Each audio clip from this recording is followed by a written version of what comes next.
नमस्कार, बहुत स्वागत है आप सभी का टोटल टीवी में और मैं हूं आपके साथ जया पाल। चलिए शुरुआत करेंगे हमारे खास कार्यक्रम की और चर्चा करेंगे बैंक घोटाले की। बता दें कि हरियाणा की नौकरशाही में इस वक्त हड़कंप मचा हुआ है। 590 करोड़ रुपए के सरकारी फंड ट्रांसफर मामले में अब जांच की आंच सत्ता और सिस्टम के सबसे ऊंचे गलियारों तक पहुंचती दिखाई दे रही है। सीबीआई ने अपनी जांच की रफ्तार तेज कर दी है और सूत्रों के मुताबिक एक वरिष्ठ आईएएस अधिकारी की गिरफ्तारी की तैयारी भी लगभग पूरी मानी जा रही है। आरोप बेहद गंभीर है। सरकारी खजाने की भारी भरकम रकम को तय नियमों और वित्तीय दिशा निर्देशों को दरकिनार करते हुए निजी बैंकों, खासतौर पर आईडीएफसी फर्स्ट बैंक और एयू स्मॉल फाइनेंस बैंक में जमा कराया गया। सवाल सिर्फ 590 करोड़ रुपए का नहीं है, सवाल सिस्टम की पारदर्शिता, अफसरशाही की जवाबदेही और जनता के पैसों की सुरक्षा का है। क्या ये सिर्फ नियमों की अनदेखी थी या फिर सरकारी पैसे के खेल में कोई बड़ा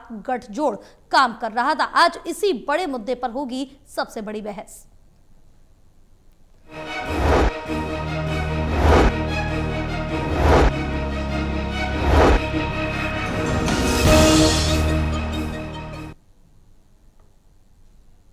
आज जो इसी को लेकर चर्चा करेंगे, हमारे साथ खास मेहमान भी जुड़ चुके हैं। एसोसिएट एडिटर देवेंद्र कथुरिया हमारे साथ जुड़े हैं, associate editor doctor Mahesh Kumar हमारे साथ जुड़े हैं, वरिष्ठ पत्रकार वीरेंद्र सोनीचुई हमारे साथ जुड़े हुए हैं।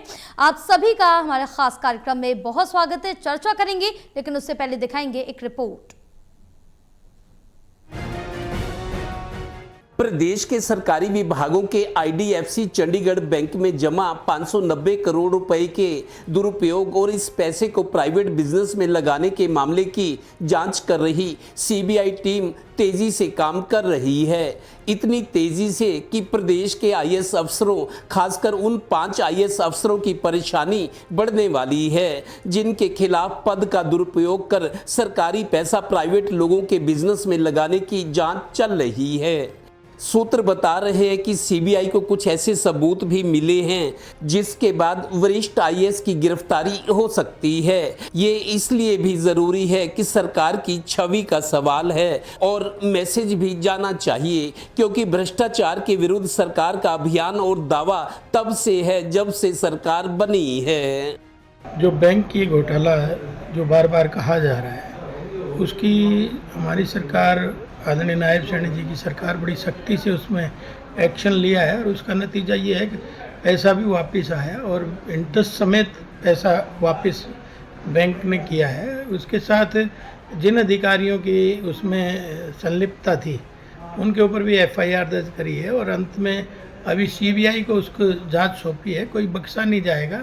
गौरतलब है कि जिन अफसरों को इस बड़े घोटाले में दोषी माना जा रहा है उनमें से कुछ से पूछताछ हुई है। इस पूछताछ में सीबीआई को कुछ साक्ष्य मिले हैं। इस आधार पर वरिष्ठ आईएएस की गिरफ्तारी की संभावना नजर आ रही है।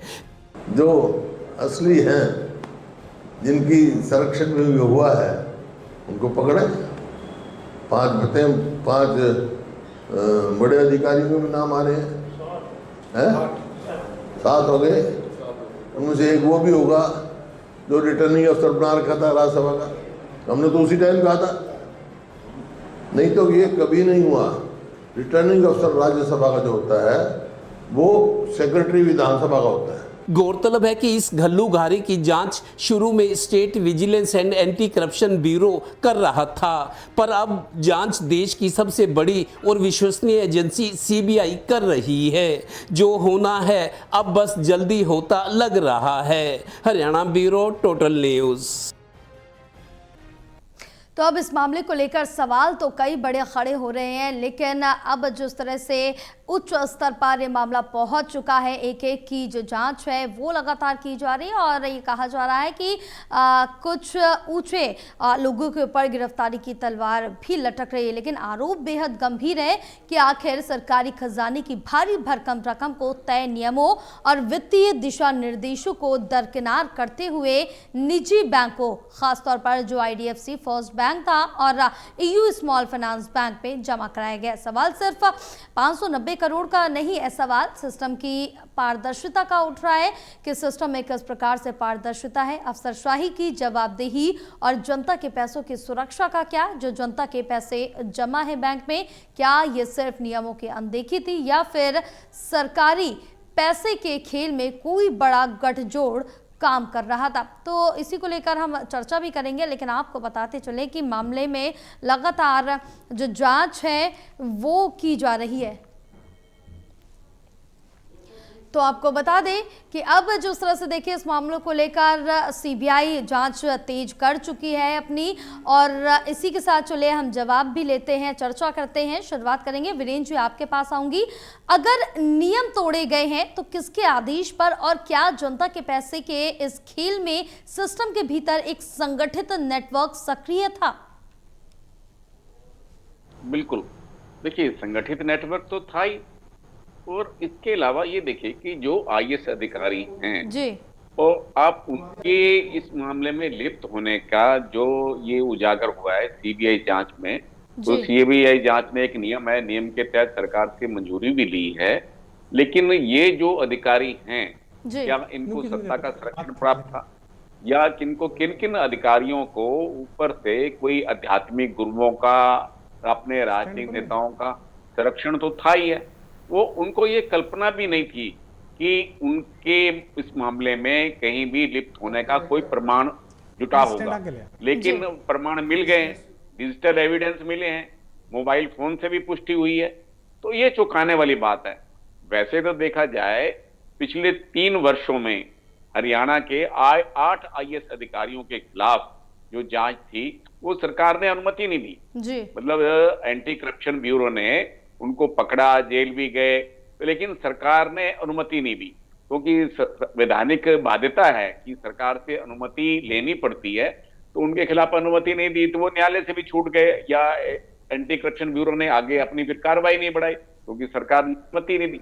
वैसे इस धारा का प्रावधान तो इसलिए किया गया था कि अधिकारियों के खिलाफ बदले की भावना से या झूठे राजनीतिक प्रतिशोध की भावना से केस दर्ज न किया जाए, तो इसलिए सरकार से अनुमति लेना जरूरी किया गया था।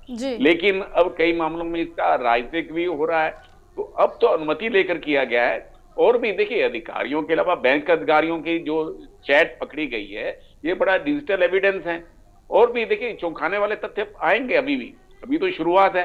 अब गिरफ्तारी होगी क्या, उनके खिलाफ जांच जो है पूरी होने तक उनके खिलाफ पुख्ता प्रमाण जो मिले हैं उसकी जांच की जा रही है, वैज्ञानिक आधार पर जांच की जा रही है। जो प्रक्रिया है उस प्रक्रिया के तहत कार्रवाई की जा रही है, लेकिन इससे हरियाणा की छवि धूमिल हुई है और लोगों में अफसरशाही के प्रति अविश्वास की भावना पनपी है। ये बात ठीक है कि लोगों में ऐसा संदेह जाता रहा कि अधिकारी अपने पद का, अपने अधिकारों का दुरुपयोग करते रहे हैं, और इससे इनकी पुष्टि भी हुई है, तो उनके खिलाफ कार्रवाई होना पर्याप्त नहीं है। और भी जो नेटवर्क है उस पूरे नेटवर्क का पर्दाफाश किया जाने की आवश्यकता है कि उनको राजनीतिक संरक्षण प्राप्त था तो किन लोगों का था, तो क्या उनके खिलाफ भी कार्रवाई होगी। जिन लोगों ने राजनीतिक संरक्षण दे रखा था, राज्य की जनता इस ओर भी देख रही है। बिल्कुल महेश, आपके पास आऊंगी। और क्या सरकारी फंड को निजी बैंकों में ट्रांसफर करना नियमों का खुला उल्लंघन था? 590 करोड़ जमा कराने का फैसला किस स्तर पर और किन परिस्थितियों में लिया गया, एक बड़ा सवाल बन के खड़ा हो रहा है।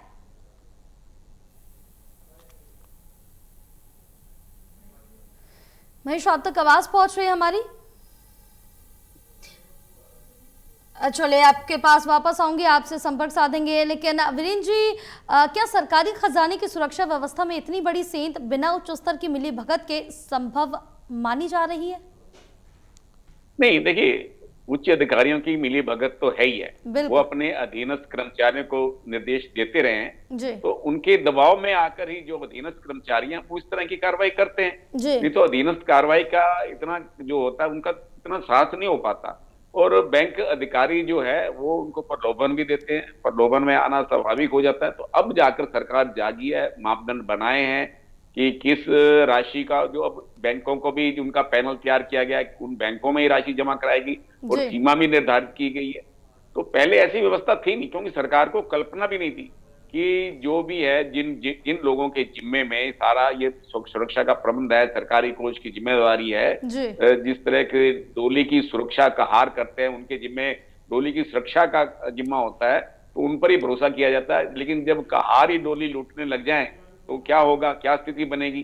तो इस तरह सरकार को कल्पना नहीं थी कि अधिकारी जो कि गार्डियन होता है जो सरकारी फंड का, अगर वही अब दुरुपयोग करने लग जाए, बैंक अधिकारियों से मिलकर वही गबन करने लग जाए, तो इसकी कल्पना भी नहीं थी। तो अब सरकार ने जी मापदंड तो तय किए हैं, उन मापदंडों का सख्ती से पालन होना चाहिए।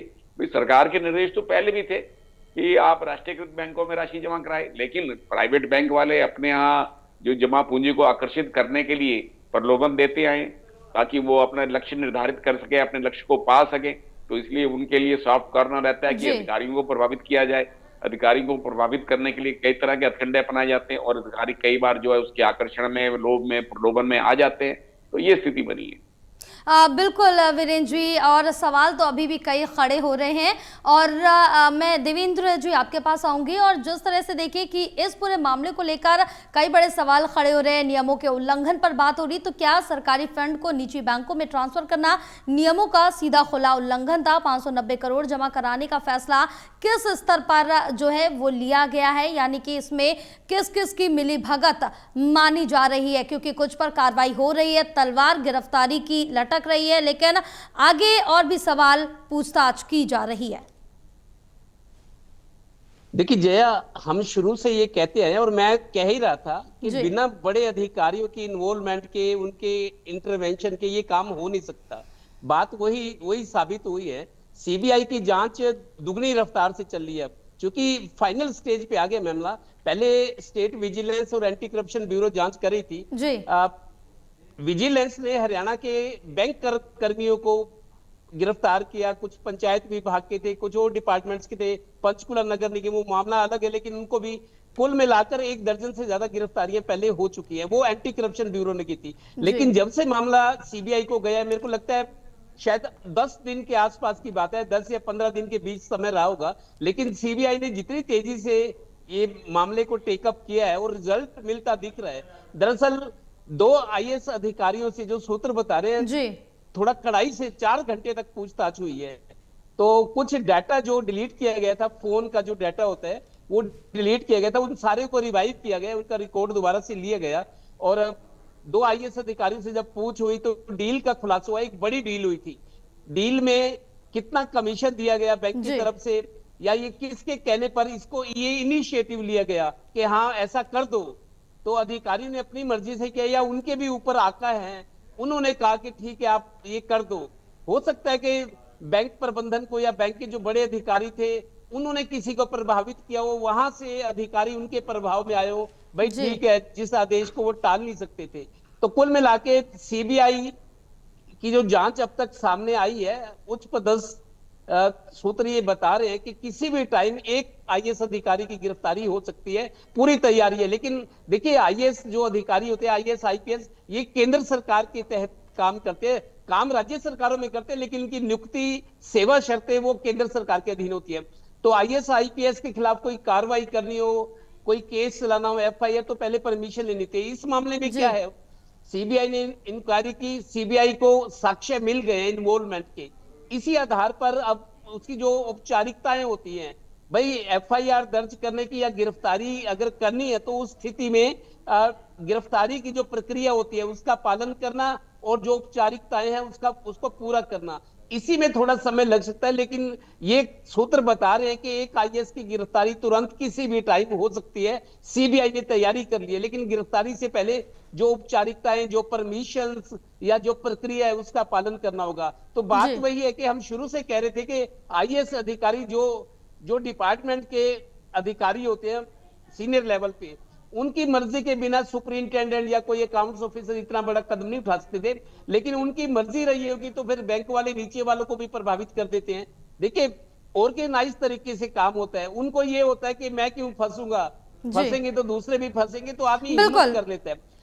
कुल मिला के आईएएस पर किसी भी टाइम मतलब गिरफ्तारी हो सकती है, और किसी 1-2 की नहीं, मेरे को लगता है इन्वॉल्वमेंट तो सभी की पाई जाएगी जो 5 कटघरे में है आईएएस। जी। किसी की थोड़ी, किसी की ज्यादा, किसके खिलाफ क्या कार्रवाई बनती है, सीबीआई क्या करती है, क्योंकि धाराएं अलग अलग होती हैं। जी। एक अधिकारी की गिरफ्तारी के तुरंत बाद मेरे को लगता है दूसरे पर भी, तीसरे पर भी हाथ डाला बिल्कुल। जाएगा। और मेरे को लगता है मुख्यमंत्री और सरकार पूरी कोशिश करें कि सरकार की छवि को निखारना है। अगर बिल्कुल। भ्रष्टाचार के खिलाफ लगातार अभियान चल रहा है तो अब ये कार्रवाई भी जरूरी है। बिल्कुल, कार्रवाई काफी ज्यादा महत्वपूर्ण है, आगे सख्ती रहे, ये भी एक संदेश जाना चाहिए। महेश, अगर नियम टूटे थे तो वित्त विभाग और ट्रेजरी सिस्टम ने समय रहते आपत्ति क्यों नहीं उठाई? क्या निजी बैंकों को फायदा पहुंचाने के लिए और सत्ता और अफसरशाही की ये मिलीभगत मानी जा रही है? और क्या ये सिर्फ वित्तीय अनियमितता है या सीधे सीधे भ्रष्टाचार का मामला है? देखिए, वित्तीय अनियमितता को भी भ्रष्टाचार ही कहा जाएगा। और जया साफ तौर से इस बात से इनकार नहीं किया जा सकता कि जो फिल्ट्रेशन सिस्टम थे वो काम नहीं कर रहे थे। रेवेन्यू डिपार्टमेंट होता है जहाँ सरकार का, और लगातार ऑडिट उसकी चलती रहती है। इंटरनल ऑडिट के अलावा जो एक्सटर्नल ऑडिट है वो भी की जाती है। ये भी लगातार जो खर्च है इसका इस पर अपनी नजर बनाए रखती है और तमाम जो इन्वेस्टमेंट है उन पर तेजी की नजर भी बनी रहती है। लेकिन यहाँ तक तमाम जो फिल्टर तरीके से काम नहीं कर रहे थे। और ये मानकर चलिए कि फाइनेंस डिपार्टमेंट से मुझे लगता है कि सबसे बड़ी गाज अगर किसी पर गिरनी चाहिए थी तो उन ऑडिटर्स पर गिरनी चाहिए थी, जिन्होंने समय रहते पूरे घटनाक्रम का खुलासा नहीं किया। और ये काम इतना बड़ा हो गया, अगर समय रहते ऑडिट डिपार्टमेंट इस पर अपनी रिपोर्ट दे, अपनी नजर बनाए रखता तो इस तरह की परिस्थिति किसी भी जरूरत में पैदा नहीं हो सकती। जो भी मानकर चलिए, अभी जिक्र आप ही लगातार इस बात को आगे बढ़ा रहे थे कि क्या प्राइवेट बैंक में इन्वेस्टमेंट गलत था। देखिए, ये इन्वेस्टमेंट तो करीब करीब 1 दशक से ज्यादा का वक्त हो चुका है जब हरियाणा पुलिस ने इसकी शुरुआत की गई थी। जो हरियाणा पुलिस के सैलरी अकाउंट्स हैं वो हजारों की तादाद में जो भी हरियाणा पुलिस का कर्मचारी था, जवान था, अधिकारी था, उन्हें प्राइवेट बैंक में इन अकाउंट्स को चेक किया गया था। उस समय जो एटीएम कार्ड दिए गए थे वो ज्यादा वैल्यू के थे, यानी सरकारी जो बैंक हो उससे ज्यादा कैश प्राइवेट बैंकों से निकाला जा सकता था। इसके अलावा 20 से 25 लाख रुपए तक का एक्सीडेंट बीमा भी इन प्राइवेट बैंकों की तरफ से मुफ्त दिया गया था। किसी भी जरूरत में अगर कोई कर्मचारी की मौत होती है, अधिकारी की मौत होती है तो उसे 25 लाख रुपए तक का मुफ्त एक्सीडेंटल बीमा दिया गया था। इसी तरह के प्रलोभन थे जो प्राइवेट बैंकों की तरफ से दिए गए थे। और ऐसा कुछ नहीं है कि नियमों के खिलाफ प्राइवेट बैंकों में इन्वेस्टमेंट किया गया। देखिए, इन तमाम बैंकों को रखा गया था और अभी IDBI बैंक और करीब 2 और बैंकों के यानी कुल 3 बैंकों को डिबार किया गया है, अभी प्रतिबंधित किया गया है, अनलिस्ट किया गया हरियाणा सरकार की तरफ से। यानी अभी अनलिस्ट की गई है, पहले ये लिस्टेड थे और लिस्टेड बैंकों में ही ये इन्वेस्टमेंट जो है वो डाला गया था। लेकिन ये जिस तरीके से ड्रेन आउट किया गया, जिस तरीके से एनालाइज किया गया, अलग अलग फर्जी अकाउंटों में ट्रांसफर कर दिया गया, किसकी परमिशन से किया गया, ये सबसे बड़ा सवाल है।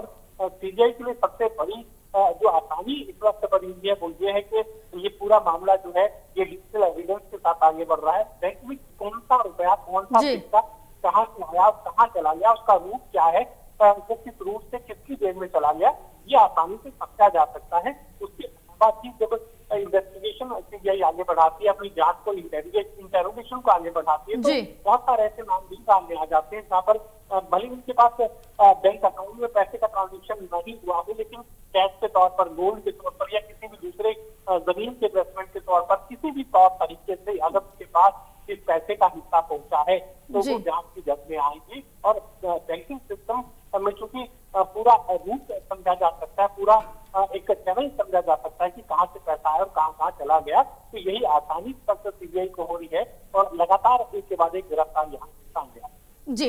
बिल्कुल। और वीरेंद्र जी, सरकारी पैसे की सुरक्षा के लिए जो नियम है आखिर वो किस लिए, अगर उन्हें आसानी से दरकिनार किया जा सकता है, संक्षिप्त में जवाब लेंगे। देखिए, सरकार को पहले कल्पना भी नहीं थी, तो इसलिए अब सरकार ने मापदंड तय किए हैं, सीमा भी तय की गई है, बैंकों का पैनल भी बनाया गया है और समय समय पर अब जांच भी होगी और जो पैसा एफडी में ही रखा जाएगा। अब एफडी में भी नकली एफडी अगर बना दी जाए तो उस पर तो बैंकिंग व्यवस्था पर प्रश्न चिन्ह बन जाएगा। लेकिन जो बैंक के अधिकारी हैं, कर्मचारी हैं, जो राष्ट्रीयकृत बैंकों के, उनकी जिम्मेदारी ज्यादा होती है, तो ऐसे में बैंकिंग व्यवस्था पर भी विश्वास बना रहना चाहिए। अगर इससे सरकारी विभागों का पैसा सुरक्षित नहीं है तो आम आदमी का, आम व्यक्ति का, आम उपभोक्ता का पैसा कैसे सुरक्षित हो सकता है?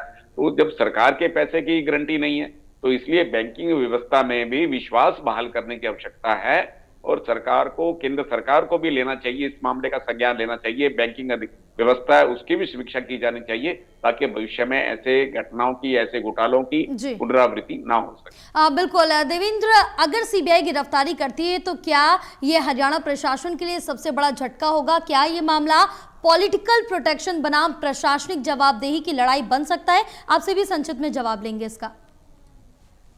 देखिए जया, बिल्कुल, अगर आईएएस के स्तर के अधिकारी, और मैं समझता हूं इस तरह का मामला हमने तो पहले कभी सुना नहीं, हरियाणा में तो हुआ है, पहले कभी मेरे को नहीं लगता इस स्तर पे ये मामला हुआ हो। तो एक बड़ी सीख है अधिकारियों के लिए भी, हर व्यक्ति की अपनी सीमाएं हैं और जो सर्विस रूल्स होते हैं उसका पालन होना चाहिए। मतलब आप देखिए, ये तो अभी शुरुआती जांच में सीबीआई की साबित हो ही गया कि एक एविडेंस मिल गए हैं कि इनकी इन्वॉल्वमेंट रही है और इन्हीं के कहने से हुआ है। अगर एक गिरफ्तारी होती है तो मेरे को लगता है उसके बाद दूसरी तीसरी गिरफ्तारी भी होगी, लेकिन पांचों जो कटघरे में अधिकारी, उनके खिलाफ बड़ी कार्रवाई या छोटी कार्रवाई, लेकिन कार्रवाई होती नजर आएगी और दूसरों के लिए एक नजीर भी होगी कि इस तरह के दिशा निर्देशों का पालन नहीं करेंगे आप कुछ स्तर पर रहकर, और इस तरह के सरकार के नियमों के खिलाफ करेंगे काम, तो बच नहीं सकता। तो ये मिसाल दूसरों के लिए भी एक सबक बनेगी।